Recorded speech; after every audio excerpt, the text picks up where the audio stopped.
রাজ্যবাসীকে ভরসার বার্তা দিলেন আর প্রশাসনকে ভয় মুক্ত প্রশাসন চালানোর বার্তা দিলেন মুখ্যমন্ত্রী শুভেন্দু অধিকারী। এই ক্যাবিনেট বৈঠকে সচিবদের সঙ্গে বৈঠকেও কি বার্তা দিলেন কথা বলবো প্রতিনিধি সোমরাজের সঙ্গে। সোমরাজ, এর আগের সরকারের আমলে অনেক সময় অভিযোগ করেছে বিরোধীরা যে কাকে কার বিরুদ্ধে পুলিশ ব্যবস্থা নেবে, প্রশাসন ব্যবস্থা নেবে, তাতে নাজেহাল হয়ে যেত, ধাঁধার মধ্যে পড়তো। এবার তাহলে কি পুলিশ এবং প্রশাসন সবটাই একমুখী হবে?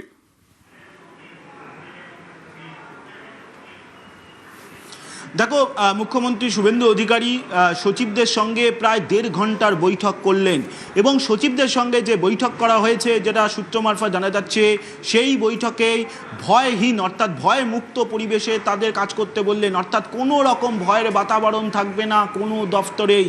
মুখ্যমন্ত্রী শুভেন্দু অধিকারী তা স্পষ্ট করে দিলেন বিভিন্ন দপ্তরের সচিবদের কাছে।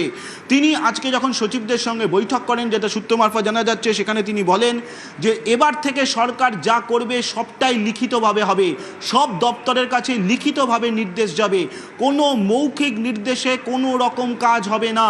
সচিবদের এই বার্তাই দিয়েছেন মুখ্যমন্ত্রী শুভেন্দু অধিকারী।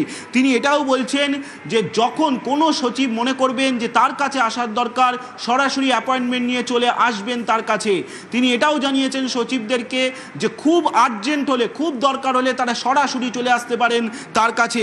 তিনি এটাও বলছেন সচিবদেরকে যে প্রয়োজনে আপনারা দিল্লিও যেতে পারেন এবং এখানে এই সরকারের সময় সব আইন মেনে কাজ হবে এবং ডিওপিটির যা আইন রয়েছে, কেন্দ্রীয় সরকারের যে বিভিন্ন যে আইন রয়েছে, সেই আইন অনুযায়ী কাজ হবে।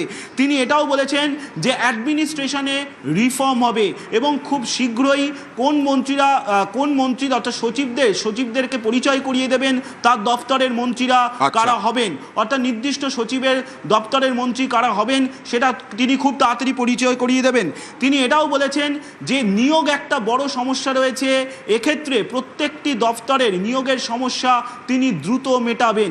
সচিবদেরকে এই বার্তাই মুখ্যমন্ত্রী শুভেন্দু অধিকারী দিলেন। তিনি বৈঠক চলাকালীন সময় কয়েকজন সচিবকেও বলেন, তাদের সঙ্গেও আগে তিনি জানেন অনেককেই। ফলত এই সরকারের সময় যা হবে সবটাই লিখিতভাবে হবে, স্বচ্ছতার সঙ্গে হবে, এই বার্তাই সচিবদের আজ দিয়েছেন মুখ্যমন্ত্রী শুভেন্দু অধিকারী বলেই সূত্র মারফত জানা যাচ্ছে। ওকে।